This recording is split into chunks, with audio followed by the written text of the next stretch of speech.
Hi, welcome to my channel. My name is Imani Michelle, and if you're new here, be sure to subscribe so you don't miss new content.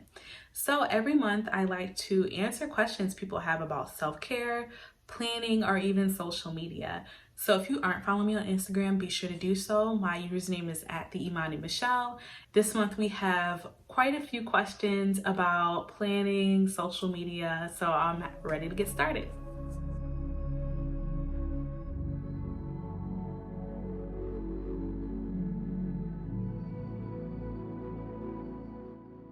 So great question, because planner supplies can definitely be expensive, especially when you think you have everything you need and then you hop on Instagram and discover a new shop or a new way to use a different insert that you don't have. So yes, printables are a great way to keep costs down. I know of two shops that sell printables, and I'm sure there are plenty more, but the two that I know of are Three Nickies and Infinite Lotus, and I'll be sure to post links to their shops in the blog post or in the YouTube description video, wherever you're watching. But if you are looking for more, I would suggest going to Etsy and then typing in planner printables or something of that nature, something with the word printables in there, so that you can get more options as well. Those are just the two companies that I use, or that I know of, that sell printables, because I'm definitely like give me the paper, do all the work for me, because I'm lazy. But definitely check out those two shops and check on Etsy as well. There are definitely plenty of options there too. Great question. So if you're making an Instagram account for your business, you have three options. You can do a personal account, a creator's account, or a business account. I definitely recommend either creators or business, so you can have access to analytics, which will show you likes, engagement, saves, things of that nature. But also it gives you access to third-party apps and platforms like Planoly, Later, just to name a few, that will give you access to even more analytics, but also allow you to schedule posts and stories, things of that nature. So I definitely recommend either creators or business. I personally have two business accounts, one for the planner Instagram, but the other for my social media marketing side hustle / business. So I lean towards business, but with all the changes with Reels lately, I don't know, I'm thinking about going to creators. So do your research is what I definitely recommend for this stage. I will probably stay with business only because, I've been using business this entire time, but with business account, Instagram is going through and taking away the ability to use, like music. So you can still use the free non-copywritten or copyrighted music, but you can't use like songs from pop artists or rap artists, things of that nature. So I think my understanding is that you can use that obviously with a personal account and I believe a creator's account, but I don't know, there's just so many changes lately. So that's definitely the first step, is making an account and choosing between creators or business. Then you just want to start, come up with a hashtag strategy, a posting schedule, and make sure that you have a strategy for posting content. You're not just thinking of something randomly on a Wednesday and then you post it. You want to be sure that you're strategic and that you're intentional. I'm going to link an article that came out recently about posting on Instagram and what consistency means, because to be honest with you, it's a lot. So what I'm going to recommend is that you read the article, but also that you come up with something that's doable for you. Instagram is definitely something, it's a platform that requires a lot of attention, especially if you want to grow organically, but it's something that can be really useful for your social media marketing strategy. So be sure to check out that article. I love this question because it's something that I have to work towards every day. Even though I love advocating for self-care and, I constantly talk about it, for me, it's definitely a struggle too. I struggle with, making it a priority when balancing your 9 to 5 and taking care of timber and relaxing, but also, being on Instagram and trying to do this side hustle. It's a lot. And I can only imagine how much it is when you have a family and kids and a spouse. So it can be a lot of work, but I definitely recommend making it a priority before you have to make it a priority. So here's what I mean. For me, the beginning of 2020, I was at a point where I had to start taking care of myself because I was close to reaching rock bottom. So in order to avoid that, I had to take steps to make sure I was taking better care of myself mentally, physically, emotionally, and financially as well, and in my career, because there's job self-care too, right? So in order to make it a priority, you have to be intentional and organized about it, which is why I'm so big on being intentional and organized about my own self-care. So that means being intentional about setting time aside each and every day to check in with yourself, see what's bothering you, see what things need to be addressed. So if that means waking up an extra 15 minutes early to journal or to read or to, write affirmations or to just sit in silence and meditate, that's what you have to do. Take that extra 15 minutes in the morning.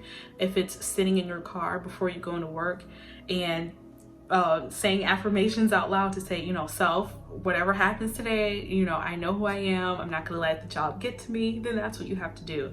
So I definitely recommend seeing where you can carve out times during your day to uplift yourself and check in with yourself and make sure that you're doing okay. Or, if you realize you're not doing okay, maybe you say, you know what, instead of watching this TV show tonight, maybe I need to journal, maybe I need to schedule a therapy appointment, maybe I need to check in some other way. So being intentional about carving time aside in your day to make sure that you're okay is a great way to make it a priority. Another way is to use your phone. I have alarms that go off throughout the day during the week, Monday through Thursday and sometimes Friday, to just breathe. I don't realize how much tension I carry in my body until it's too late and I'm tense and I'm irritated. So I had to set time aside intentionally with an alarm to say, okay, self, breathe, unclench your jaw, relax, just give yourself a massage, get up, walk around, drink water, to just make sure that I am relaxed and not physically carrying tension and burden in my body. So there's different ways that you can be intentional about making self-care a priority, and I definitely recommend finding ways to do it throughout your day, but also not neglecting the weekends as well, because the weekend is, for me, a great time to really dive deeper into affirmations and journaling, reading the Bible, and finding ways to relax and address things that need to be addressed for my self-care. So I recently read, I don't know if it was a tweet or an Instagram post. I'm gonna have to do some research, and if I can find it, I will link it. But whatever you take from this is not my idea.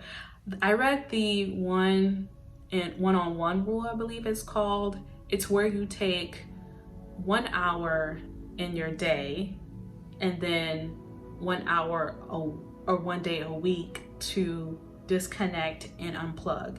That's my ultimate goal. That's what I'm working towards. It's not something that I can do every day and every week. I don't have the space in my schedule at this point in my life to take a whole day to unplug.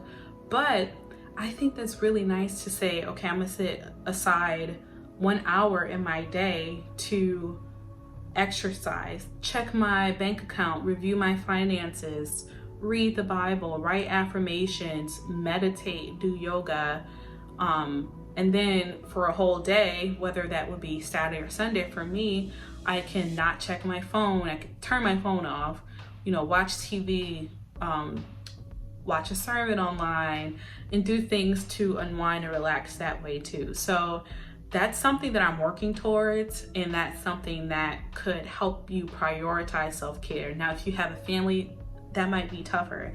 I would recommend splitting it up. So instead of taking an entire hour, 6 to 7 a.m. Monday through Friday, maybe take 30 minutes in the morning and 30 minutes at night, or 30, 15, 15. Just making sure you're taking time throughout the day to make sure you are okay, and that you are doing your best that you can, and that you aren't going towards a downward spiral or something, right? And then as far as the day is tricky because I don't know if we have time in our schedules to set a whole day aside of self-care, but I think a good way to work towards it is planning ahead. So if I know that I want to take Sunday to relax and unplug, I have to think, okay, what do I need to do in order to do that? So I know Monday comes after Sunday. So Saturday, I need to make sure clothes are washed, dishes are washed, meals are planned. So then Sunday, I don't have to do those things to prepare for Monday. So a lot of prioritizing self-care is planning ahead and thinking ahead, so that you can carve time aside and do things for you. So you know what, as the person who has 4 planners, I actually do not have a planner for my 9 to 5. That's just not how my brain works. I have assignments that I do that are due to the different partners at the firm, and at any given time I can tell you exactly what I need to do. And if I'm working on, let's say 3 at one time, because I know these 3 are due within the next couple of days, then I just know that those 3 are due. And then I keep a running list in my email of all the other ones. So I actually don't have a work planner. Now, if you're talking about, the social media marketing and then, this planner account, then I do have separate planners for those, but that's because it's more than just assignment. It's like planning, strategizing, things of that nature. So I need space to write things down. But as far as my 9 to 5, no, I just keep a running to-do list in my email. Works for me. This changed recently for me. I was very big on doing certain things at night and doing certain things in the morning and keeping those things very separate. But now I'm kind of winging it to the point where in the moment, I can plan to brush my teeth, take a shower, pull out my clothes to prepare for the next day and write a to-do list so that in the morning I'm not doing that. But sometimes in that moment, I realize I don't feel like doing any of those things. Like I want to read more instead of having to get up and wash dishes. I can just wash dishes in the morning. So even though I'm a big proponent of structure, at the end of the day, like I still have to make sure that I'm doing what I want to do and that I'm not forcing myself to do something that doesn't necessarily have to be done. So as far as scheduling my day, sometimes I do it at night, other times I do it in the morning, and it is what it is, as long as it gets done. Okay, so I love this question. Because I get so many comments and questions about my handwriting. So let's just start from the beginning. My handwriting is naturally neat because I practiced a lot as a child. I can remember times where I wanted to change a certain letter of my handwriting and I would practice it over and over until I got it the right way. And maybe I can like post different fonts over here to show what I mean. So like instead of writing my T just like straight up and down like that, sometimes I wanted to curve it and cross over. So I would practice that until I found a way that I liked, and I would do it consistently. So when I tell you I practice a lot as a child, I'm not kidding. I practice a lot as a child. So that's why my handwriting is generally very neat. But also, I say this all the time, make sure you find the right pen for your handwriting, because that's why I don't use anything over 0.7. My handwriting doesn't look good with chunky pens. Like a 1.0 would not work for me. Would not work. So you don't ever see me writing with anything larger than a 0.7. So make sure if you want to improve your handwriting, practice, but also make sure you're using the right pen or pencil for you and your handwriting. So as far as consistency, y'all, I mean, I would practice if you want to be consistent. But also take your time, like don't speed through. Thank you so much for your questions. I always have so much fun answering these, but if you have any more questions about what I answered in this video, you need more follow-up, you want some articles, let me know in the comments below. Thank you so much for watching, and I'll talk to you next time. Bye.